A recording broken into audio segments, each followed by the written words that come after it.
This is Andrew from cardrunners.com doing a video for Card Player. Today I'm playing 2-4 no limit on full tilt poker.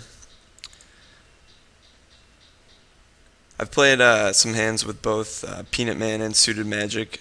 Peanut Man is down a decent amount of money playing with him, and Suited Magic is a pretty good player, and he's up a reasonable amount. So both things I'll keep in mind.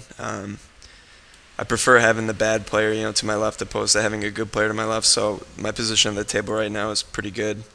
And the reason for that is you just don't want to have a good player to your left because he's going to be making decisions after you on a lot of the hands. And when he has position, that puts you in a bad spot because he can take pots away from you and basically just outplay you.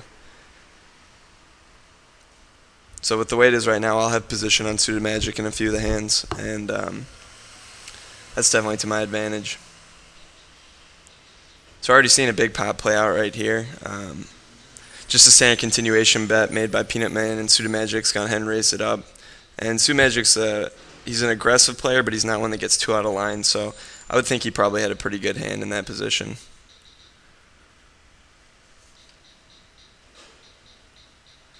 King 7 off under the gun. The table is 5-handed, but you never want to be playing any type of hand like that, even if it was suited.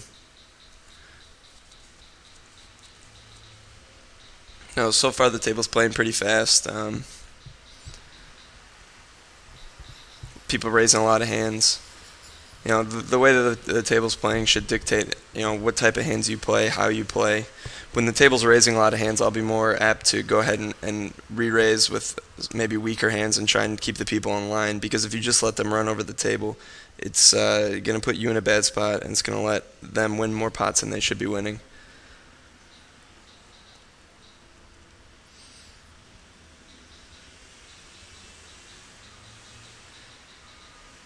So Peanut Man made a pot-sized bet on the river there. I would think on that board most of the time when it checks around him and he bets pot like that, he's going to have the ace. And the other guy called with just a queen. Probably not the best call, though. It's tough to lay down when you have a full house, even if it's not the best full house on the board. So I folded an ace-6 under the gun right there. It's suited, but that's just too weak of a hand. You're going to find yourself in a lot of difficult situations if you're playing a weak ace under the gun, because everyone at the table is going to have position on you, except for the blinds, of course. And it's just tough to know if you're ahead when you have a small ace, because you'll hit the ace, and other people be in the pile with bigger aces, and it's tough to know whether your ace is good or not.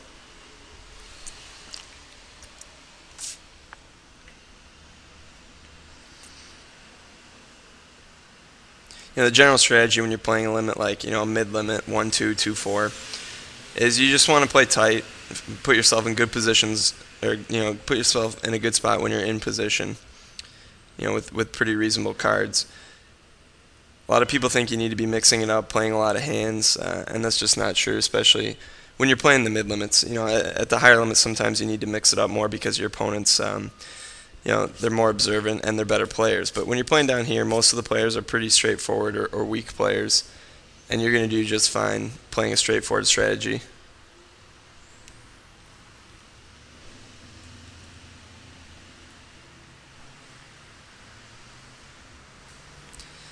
So like I said, the table, a lot of action going on. We got another pretty big pot brewing here with fairly big size bet on the river.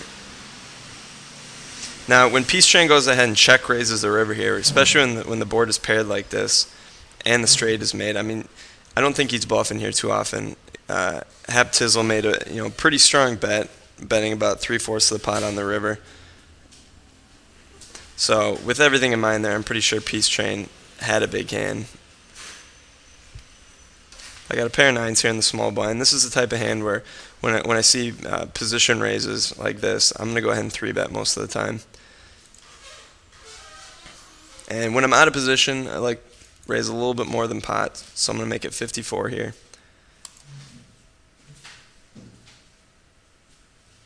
And the reason for that is, it's just difficult to play out of position, so you want to make sure these people aren't entering the pot with weak hands and using their position to their advantage just to take the pot away from me. So I was able to just take it down pre-flop there. That's the type of spot where when the table's playing fast like it is, I'll raise some weaker hands. A hand like an ace-jack, or even maybe an ace-10 suited, just to try and keep the people in position in line.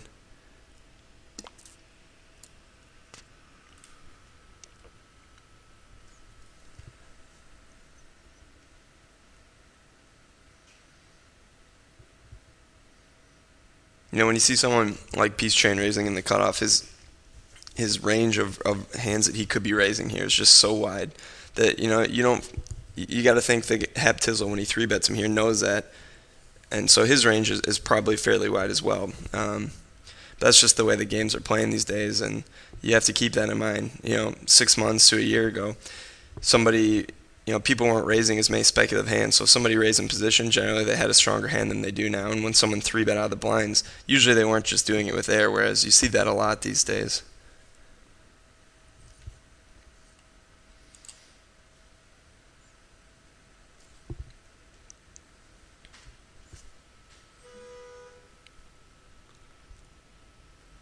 On the flip side, though, most people still will play reasonable hands when they're in real early position. I mean, some people, the real loose players will be raising up weak hands, but I would say the majority of people, you should generally give them some credit when you see them raising under the gun.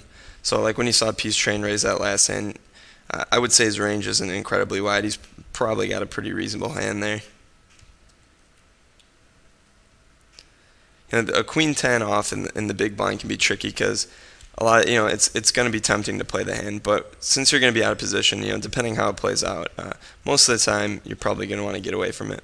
Now, when someone just raises on the button like this, generally I'm just going to call and see a flop, but you got to proceed with caution because it's a trouble hand and you're playing it out of position. So right here I flopped a straight draw. The guy who raised on the button's pretty aggressive, so this is a good spot to go ahead and go for a check raise. And he checked behind, so what I'm going to do right here is, he probably doesn't have anything. I'll make a bet out on the turn, and I'm probably going to take it down. It's a semi-bluff here, but it's a good spot to go ahead and semi-bluff.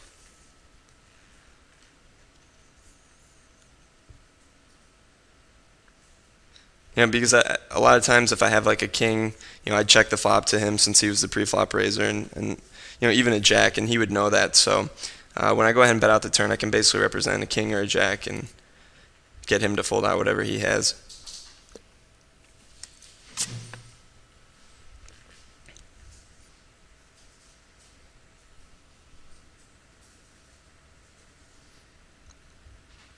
So like I said, Suited Magic is somewhat of a tight player. He's aggressive, but he doesn't play a ton of hands. So when you see him raising under the gun +1 here, I would say he probably has a pretty strong hand.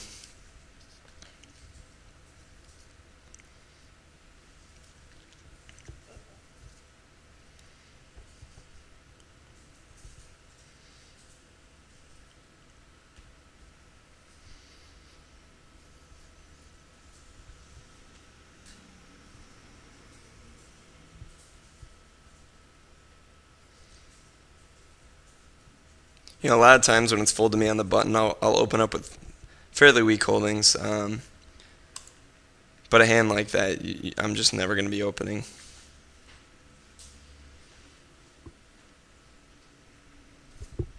The type of hand, when I say fairly weak, like maybe a 5-7 off would be one of the weaker hands if it's fold to me that I would raise on the button.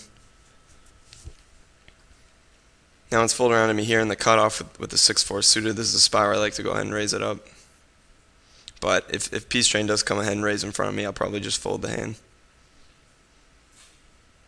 Really don't like calling raises with suited connectors. It puts you in bad spots a lot of the time. If I'm going to be playing a suited connector, they're not bad cards to play and people like to play them, but I think you're better off being the one coming in for the raise rather than calling a raise with them. So I didn't really hit the flop. I do have a gut shot. Just going to make a standard continuation bet. I do have some outs if I get